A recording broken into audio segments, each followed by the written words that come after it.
Le meunier, son fils et l'âne, fable 1 des fables de La Fontaine, livre 3e. L'invention des arts étant un droit d'aînesse, nous devons l'apologue à l'ancienne Grèce. Mais ce champ ne se peut tellement moissonner que les derniers venus n'y trouvent à glaner. La Feinte est un pays plein de terres désertes, tous les jours nos auteurs y font des découvertes. Je t'en veux dire un trait assez bien inventé, autrefois à Racan, Malherbe l'a conté. Ces deux rivaux d'Horace, héritiers de Salyre, disciples d'Apollon, nos maîtres pour mieux dire, se rencontrant un jour tout seuls et sans témoin, comme ils se confiaient leurs pensées et leurs soins, Racan commence ainsi. Dites-moi, je vous prie, vous qui devez savoir les choses de la vie, qui par tous ces degrés avez déjà passé, et que rien ne doit fuir en cet âge avancé, à quoi me résoudrais-je? Il est temps que j'y pense. Vous connaissez mon bien, mon talent, ma naissance. Dois-je dans la province établir mon séjour, prendre emploi dans l'armée ou bien charge à la cour? Tout au monde est mêlé d'amertume et de charme. La guerre a ses douceurs, l'hymen a ses alarmes. Si je suivais mon goût, je saurais où buter, mais j'ai les miens, la cour, le peuple à contenter. Malherbe là-dessus, contenter tout le monde. Écoutez ce récit avant que je réponde. J'ai lu dans quelque endroit qu'un meunier et son fils, l'un vieillard, l'autre enfant, non pas des plus petits, les garçons de 15 ans si j'ai bonne mémoire, allaient vendre leur âne un certain jour de foire.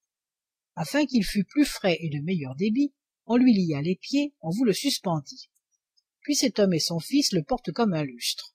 Pauvres gens, idiots, couple ignorant et rustre. Le premier qui les vit de rire s'éclata. Quelle farce, dit-il, vont jouer ces gens-là? Le plus âne des trois n'est pas celui qu'on pense. Le meunier à ces mots connaît son ignorance. Il met sur pied sa bête et la fait détaler. L'âne, qui goûtait fort l'autre façon d'aller, se plaint en son patois. Le meunier n'en a cure. Il fait monter son fils, il suit, et d'aventure passent 3 bons marchands. Cet objet leur déplut. Le plus vieux au garçon s'écria tant qu'il put. Oh là, oh, descendez, que l'on ne vous le dise, jeune homme qui menait la quai à barbe grise. C'était à vous de suivre, au vieillard de monter. Messieurs, dit le meunier, il vous faut contenter. L'enfant met pied à terre, et puis le vieillard monte, quand 3 filles passant, l'une dit, c'est grand honte qu'il faille voir ainsi clocher ce jeune fils, tandis que ce nigaud, comme un évêque assis, fait le veau sur son âne, et pense être bien sage. Il n'est, dit le meunier, plus de veau à mon âge. Passez votre chemin à la fille, et m'en croyez. Après maint colibé coup sur coup renvoyé, l'homme crut avoir tort, et mit son fils en croupe. Au bout de 30 pas, une 3e troupe trouve encore à gloser. L'un dit, ces gens sont fous. Le baudet n'en peut plus, il mourra sous leurs coups. Et quoi? Charger ainsi cette pauvre bourrique? N'ont-ils point de pitié de leur vieux domestique? Sans doute qu'à la foire ils vont vendre sa peau. Parbleu, dit le meunier, est bien fou du cerveau qui prétend contenter tout le monde et son père. Essayons toutefois si par quelque manière nous en viendrons à bout. Ils descendent tous deux. L'âne, se prélassant, marche seul devant eux. Un quidam les rencontre et dit, est-ce la mode que baudet aille à l'aise et meunier s'incommode? Qui de l'âne ou du maître est fait pour se lasser? Je conseille à ces gens de le faire enchasser. Ils usent leurs souliers et conservent leur âne. Nicolas au rebours, car quand il va voir Jeanne, il monte sur sa bête, et la chanson le dit. Beau trio de baudets. Le meunier est parti, je suis âne, il est vrai, j'en conviens, je l'avoue. Et que dorénavant on me blâme, on me loue, qu'on dise quelque chose ou qu'on ne dise rien, j'en veux faire à ma tête. Il le fit et fit bien. Quant à vous, suivez Mars ou l'amour ou le prince, allez, venez, courez, demeurez en province, prenez femme, abbaye, emploi, gouvernement, les gens en parleront, n'en doutez nullement. Fin de la fable 1, livre 3e, le meunier, son fils et l'âne.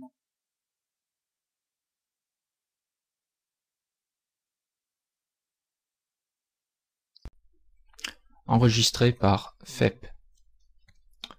Fable de La Fontaine, livre 3e de Jean de La Fontaine. Fable 2. Les membres et l'estomac. Je devais par la royauté avoir commencé mon ouvrage. À la voir d'un certain côté, Messer Gaster en est l'image. S'il a quelque besoin, tout le corps s'en ressent. De travailler pour lui, les membres se lassant, chacun d'eux résolut de vivre en gentilhomme, sans rien faire, alléguant l'exemple de Gaster. Il faudrait, disait-il, sans nous qu'il vécût d'air. Nous suons, nous peinons comme bêtes de somme. Et pour qui? Pour lui seul. Nous n'en profitons pas. Notre soin n'aboutit qu'à fournir ses repas. Chaumont, c'est un métier qu'il veut nous faire apprendre. » Ainsi dit, ainsi fait. Les mains cessent de prendre, les bras d'agir, les jambes de marcher. Tous dirent à Gaster qu'il en alla chercher. Ce leur fut une erreur dont ils se repentirent. Bientôt les pauvres gens tombèrent en langueur. Il ne se forma plus de nouveau sang au cœur. Chaque membre en souffrit. Les forces se perdirent. Par ce moyen, les mutins virent que celui qu'ils croyaient oisif et paresseux, à l'intérêt commun contribuait plus qu'eux. Ceci peut s'appliquer à la grandeur royale. Elle reçoit et donne, et la chose est égale. Tout travaille pour elle, et réciproquement tout tire d'elle l'aliment. Elle fait subsister l'artisan de ses peines, enrichit le marchand, gage le magistrat. Maintient le laboureur, donne paix aux soldats, distribue en 100 lieues ses grâces souveraines, entretient seul tout l'État. Ménénius le sut bien dire. La commune s'allait séparer du Sénat. Les mécontents disaient qu'il avait tout l'empire, le pouvoir, les trésors, l'honneur, la dignité. Au lieu que tout le mal était de leur côté. Les tributs, les impôts, les fatigues de guerre. Le peuple hors des murs était déjà posté. La plupart s'en allaient chercher une autre terre, quand Ménénius leur fit voir qu'ils étaient aux membres semblables, et par cet apologue, insigne entre les fables, les ramena dans leur devoir. Fin de la fable 2. Les membres et l'estomac.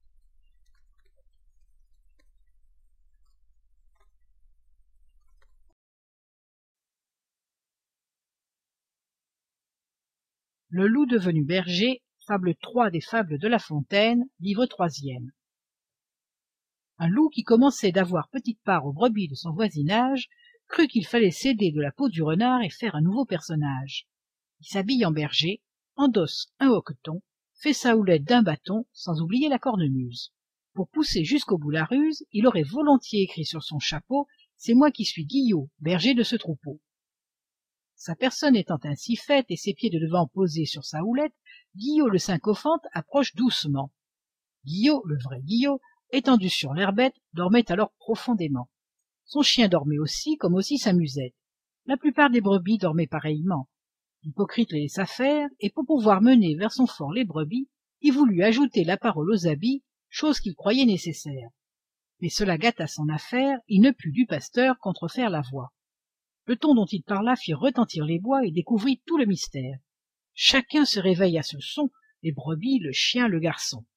Le pauvre loup, dans cette esclandre, empêché par son hoqueton, ne put ni fuir ni se défendre. Toujours par quelque endroit Fourbe se laisse prendre. Quiconque est loup agit sans loup, c'est le plus certain de beaucoup.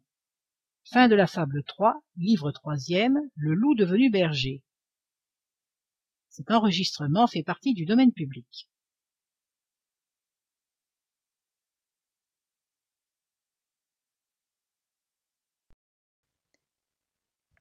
Les grenouilles qui demandent un roi. Les grenouilles, se lassant de l'état démocratique, par leurs clameurs firent tant que Jupin les soumit au pouvoir monarchique. Il leur tomba du ciel un roi tout pacifique. Ce roi fit toutefois un tel bruit en tombant que la gent marécageuse, gent fort sotte et fort peureuse, s'alla cacher sous les eaux, dans les champs, dans les roseaux, dans les trous du marécage, sans oser de longtemps regarder au visage celui qu'elle croyait être un géant nouveau. Or, c'était un soliveau, de qui la gravité fit peur à la première, qui de le voir s'aventurant, osa bien quitter sa tanière. Elle approcha, mais en tremblant. Une autre la suivit, une autre en fit autant. Il en vint une fourmilière, et leur troupe à la fin se rendit familière, jusqu'à sauter sur l'épaule du roi. Le bon sire le souffre, et se tient toujours coi. Jupin en a bientôt la cervelle rompue. « Donnez-nous, dit ce peuple, un roi qui se remue !» Le monarque des dieux leur envoie une grue qui les croque, qui les tue, qui les gobe à son plaisir, et Grenouille de se plaindre, et Jupin de leur dire: Et quoi? Votre désir à ces lois croit-il nous astreindre? Vous avez dû premièrement garder votre gouvernement. Mais ne l'ayant pas fait, il vous devait suffire que votre premier roi fût débonnaire et doux. De celui-ci contentez-vous, de peur d'en rencontrer un pire. Fin de la fable 4. Les grenouilles qui demandent un roi. Cet enregistrement fait partie du domaine public.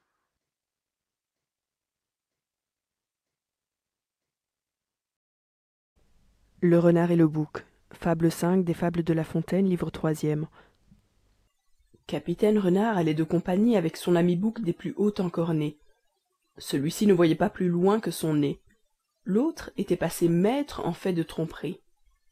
La soif les obligea de descendre en un puits. Là, chacun d'eux se désaltère. Après qu'abondamment tous deux en eurent pris, le renard dit au bouc: Que ferons-nous, compère? Ce n'est pas tout de boire, il faut sortir d'ici. Lève tes pieds en haut et tes cornes aussi, mets-les contre le mur. Le long de ton échine je grimperai premièrement, puis sur tes cornes m'élevant, à l'aide de cette machine, de ce lieu-ci je sortirai. Après quoi je t'en tirerai. Par ma barbe, dit l'autre, il est bon, et je loue les gens bien sensés comme toi. Je n'aurais jamais, quant à moi, trouvé ce secret, je l'avoue. Le renard sort du puits, laisse son compagnon, et vous lui faites un beau sermon pour l'exhorter à patience. Si le ciel t'eût, dit-il, donné par excellence autant de jugement que de barbe au menton, tu n'aurais pas, à la légère, descendu dans ce puits. Or, adieu, j'en suis hors. Tâche de t'en tirer, et fais tous tes efforts, car pour moi j'ai certaine affaire qui ne me permet pas d'arrêter en chemin. En toute chose, il faut considérer la fin. Fin de la fable 5. Le renard et le bouc. Cet enregistrement fait partie du domaine public.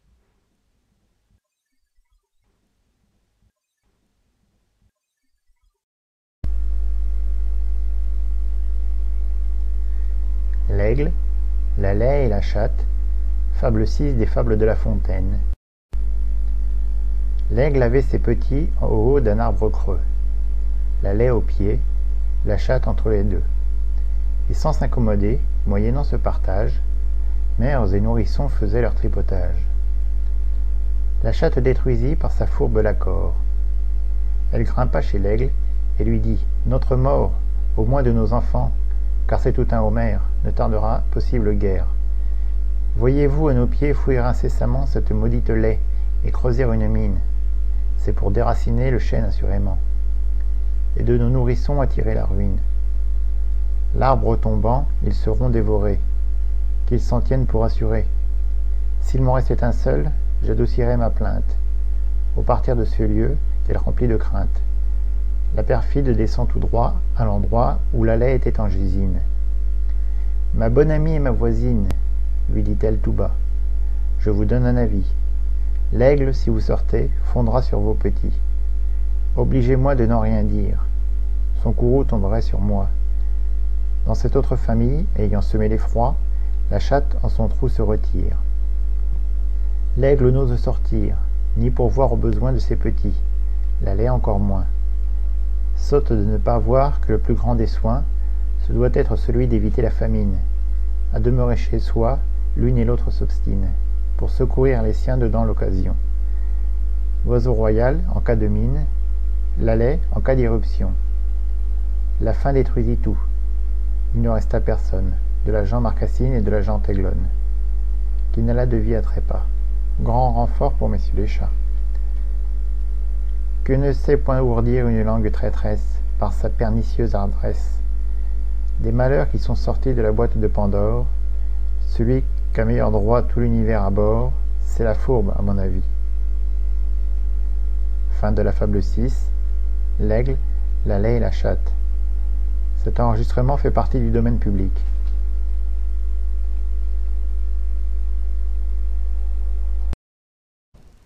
L'ivrogne et sa femme. Fable 7 des Fables de La Fontaine, livre 3e. Chacun a son défaut, où toujours il revient, honte ni peur ni remédie. Sur ce propos, d'un conte il me souvient, je ne dis rien que je n'appuie. De quelque exemple, un suppôt de Bacchus altérait sa santé, son esprit et sa bourse. Tels gens n'ont pas fait la moitié de leur course, qu'ils sont au bout de leurs écus. Un jour que celui-ci, plein du jus de la treille, avait laissé ses sens au fond d'une bouteille, sa femme l'enferma dans un certain tombeau. Là les vapeurs du vin nouveau cuvèrent à loisir. À son réveil il treuve l'attirail de la mort alentour de son corps. Un luminaire, un drap des morts. « Oh, dit-il, qu'est-ce ceci? Ma femme est-elle veuve? » Là-dessus son épouse, en habit d'Alecton, masquée et de sa voix contrefaisant le ton, vient au prétendu mort, approche de sa bière, lui présente un chaud d'eau propre pour Lucifer. L'époux alors ne doute en aucune manière qu'il ne soit citoyen d'enfer. « Quelle personne es-tu? dit-il à ce fantôme. « La cellérière du royaume, de Satan, reprit-elle, et je porte à manger à ceux qu'enclôt la tombe noire. Le mari repart sans songer, tu ne portes point à boire? » Fin de la fable 7, l'ivrogne et sa femme. Cet enregistrement fait partie du domaine public.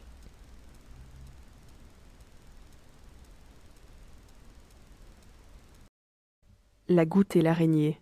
Fable 8 des Fables de La Fontaine, livre 3e. Quand l'enfer eut produit la goutte et l'araignée, « Mes filles, leur dit-il, vous pouvez vous vanter d'être pour l'humaine lignée également à redouter. Or, avisons au lieu qu'il vous faut habiter. Voyez-vous ces cases étroites, et ces palais si grands, si beaux, si bien dorés? Je me suis proposé d'en faire vos retraites.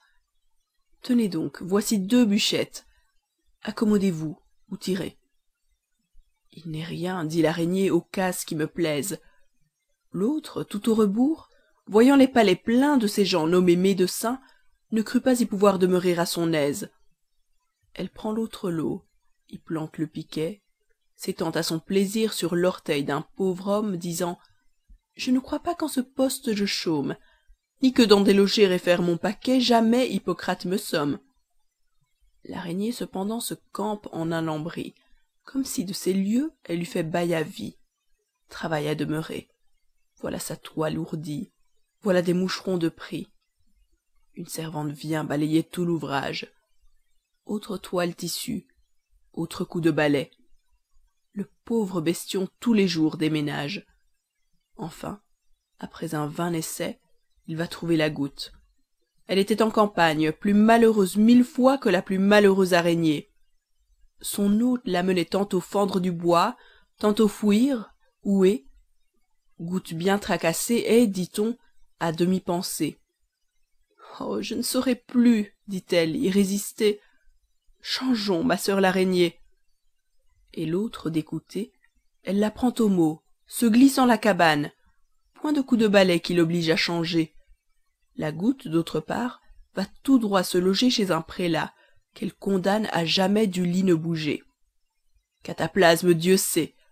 Les gens n'ont point de honte de faire aller le mal toujours de pis en pis. L'une et l'autre trouva de la sorte son compte, et fit très sagement de changer de logis. Fin de la fable 8. La goutte et l'araignée. Cet enregistrement fait partie du domaine public.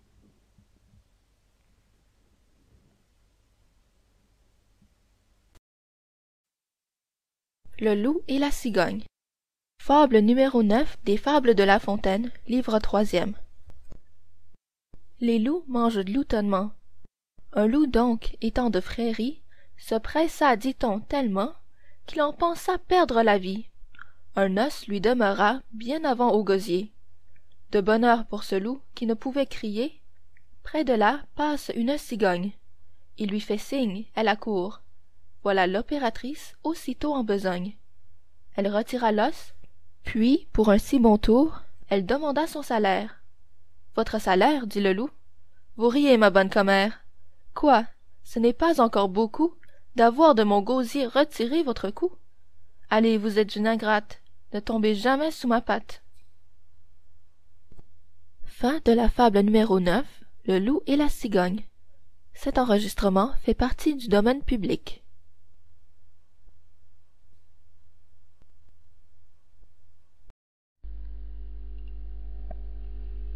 Le lion abattu par l'homme, fable 10 des fables de La Fontaine.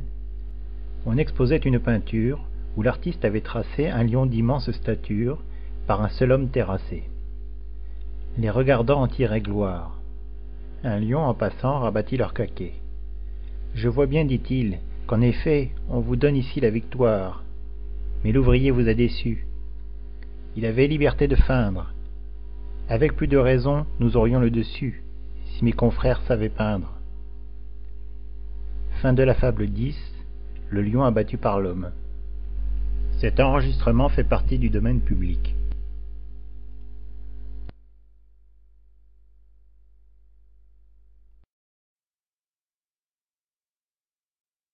Le renard et les raisins. Fable numéro 11 des fables de La Fontaine, livre 3e. Certains renards gascons, d'autres disent normands, mourant presque de faim, vit au haut d'une treille des raisins mûrs apparemment, et couverts d'une peau vermeille. Le galant en eût fait volontiers un repas, mais comme il n'y pouvait atteindre, ils sont trop verts, dit-il, et bons pour des goujats. Fit-il pas mieux que de se plaindre? Fin de la fable numéro 11, le renard et les raisins. Cet enregistrement fait partie du domaine public.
Le loup et les brebis.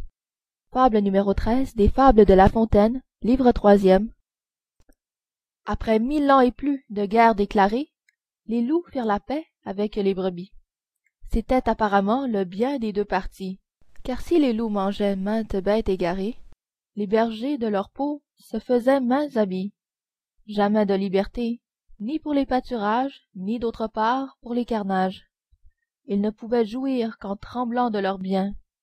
La paix se conclut donc, on donne des otages. Les loups, leurs louveteaux, et les brebis, leurs chiens. L'échange en étant fait aux formes ordinaires et réglé par des commissaires. Au bout de quelque temps que messieurs les louvats se virent loups parfaits et friands de tuerie. Ils vous prennent le temps que dans la bergerie, messieurs les bergers n'étaient pas. Étranglent la moitié des agneaux les plus gras. Les emportent aux dents, dans les bois se retirent. Ils avaient averti leurs gens secrètement. Les chiens qui, sur leur foi, reposaient sûrement, furent étranglés en dormant.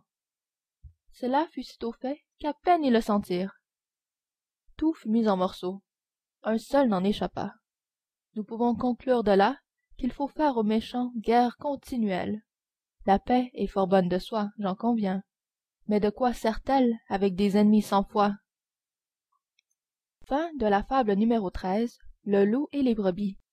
Cet enregistrement fait partie du domaine public.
Philomèle et Progné.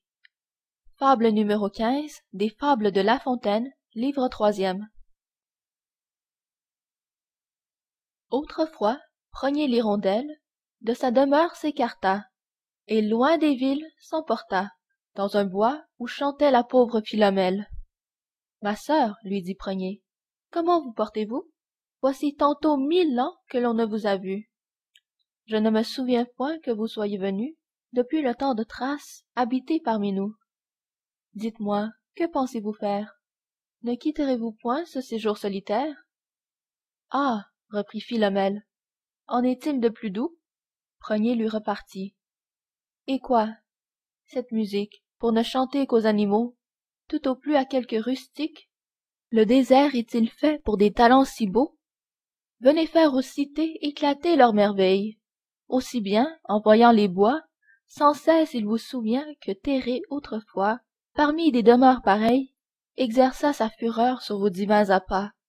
Et c'est le souvenir d'un si cruel outrage qui fait, reprit sa sœur, que je ne vous suis pas. En voyant les hommes, hélas, il m'en souvient bien davantage. Fin de la fable 15, Philomèle et Progné. Cet enregistrement fait partie du domaine public.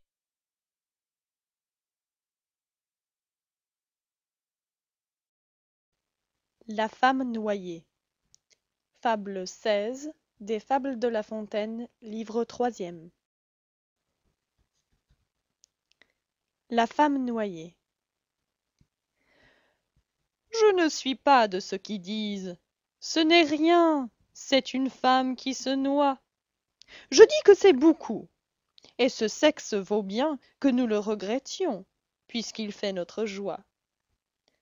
Ce que j'avance ici n'est point hors de propos, puisqu'il s'agit dans cette fable d'une femme qui dans les flots avait fini ses jours par un sort déplorable.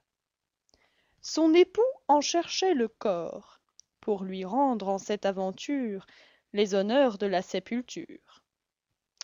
Il arriva que sur les bords du fleuve, auteur de sa disgrâce, des gens se promenaient, ignorant l'accident.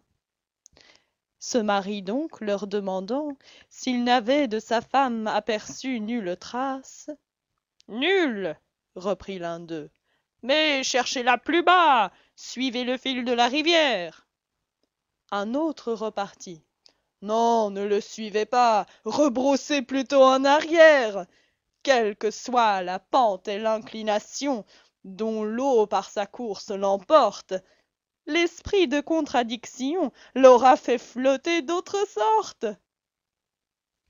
Cet homme se raillait assez hors de saison. Quant à l'humeur contredisante, je ne sais s'il avait raison.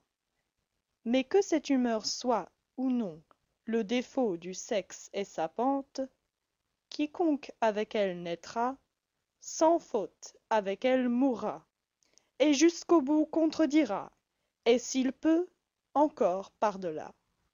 Fin de la fable 16, La femme noyée. Cet enregistrement fait partie du domaine public.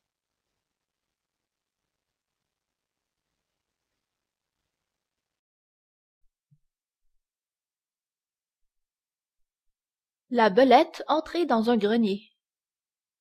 Fable numéro 17 des Fables de La Fontaine.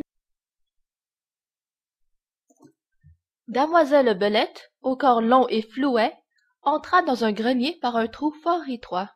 Elle sortait de maladie. Là, vivant à discrétion, la galante fit cher lit, mangea, rongea, Dieu sait la vie, et le lard qui périt en cette occasion. La voilà, pour conclusion, grasse, maflue et rebondie.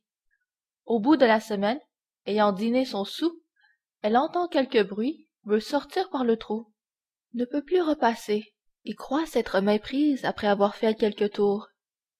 C'est, dit-elle, l'endroit. Me voilà bien surprise. J'ai passé par ici depuis 5 ou 6 jours. Un rat, qui la voyait en peine, lui dit « Vous aviez lors la panse un peu moins pleine. Vous êtes maigre entrée, il vous faut maigre sortir.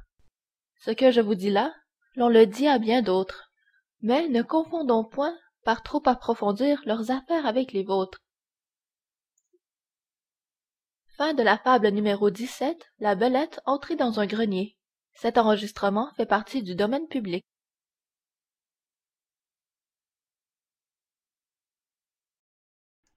Le chat et le vieux rat. Fable 18 du livre 3e des fables de Jean de La Fontaine. Le chat et le vieux rat. J'ai lu chez un conteur de fables qu'un second Rodilard, l'Alexandre des chats, l'Attila, le fléau des rats, rendait ces derniers misérables. J'ai lu, dis-je, en certain auteur, que ce chat exterminateur, vrai Cerbère, était craint une lieue à la ronde. Il voulait de souris dépeupler tout le monde. Les planches qu'on suspend sur un léger appui, la mort aux rats, les souricières, n'étaient que jeu auprès de lui. Comme il voit que dans leur tanière les souris étaient prisonnières, qu'elles n'osaient sortir, qu'il avait beau chercher, le galant fait le mort, et du haut d'un plancher se pend la tête en bas. La bête scélérate a de certains cordons se tenait par la patte. Le peuple des souris croit que c'est châtiment, qu'il a fait un larcin de veau ou de fromage, égratigné quelqu'un, causé quelque dommage, enfin, qu'on a pendu le mauvais garnement. Toutes, dis-je, unanimement, se promettent de rire à son enterrement, mettent le nez en l'air, montrent un peu la tête, puis rentrent dans leur nid à rats, puis ressortant font 4 pas, puis enfin se mettent en quête. Mais voici bien une autre fête. Le pendu ressuscite, et sur ses pieds tombants, attrape les plus paresseuses. « Nous en savons plus d'un, » dit-il en les gobant. « Ces tours de vieille guerre et vos cavernes creuses ne vous sauveront pas, je vous en avertis. Vous viendrez toutes au logis. » Il prophétisait vrai. Notre maître Métis, pour la seconde fois, les trompe et les affine, blanchit sa robe et s'enfarine, et de la sorte déguisé se niche et se blottit dans une huche ouverte. Ce fut à lui bien avisé. La jante trotte-menu s'en vient chercher sa perte. Un rat, sans plus, s'abstient d'aller flairer autour. C'était un vieux routier, il savait plus d'un tour. Même, il avait perdu sa queue à la bataille.